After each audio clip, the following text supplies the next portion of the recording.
Hi സുഹൃത്തുക്കളെ, ഒരു kilo എല്ല് മേടിച്ചിട്ടുണ്ട്. ഇന്ന് കപ്പ ബിരിയാണി ഉണ്ടാക്കാൻ പോകണം. ഒന്ന് കഴുകിയെടുക്കാം.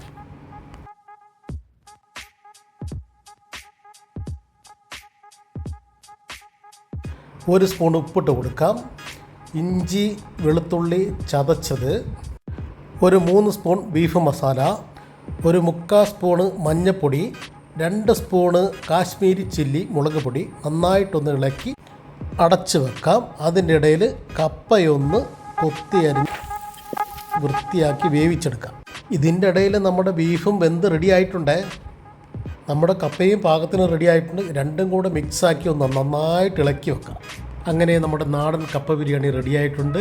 ഇനി കൊതിയോറും രുചിയോടുകൂടി ഒന്ന് നമുക്ക് ടേസ്റ്റ് ചെയ്ത് നോക്കാം. കറിവേപ്പിലിൻ്റെയും പച്ച വെളിച്ചെണ്ണൻ്റെ സ്മെല്ലും എന്താ സ്മെല്ല്!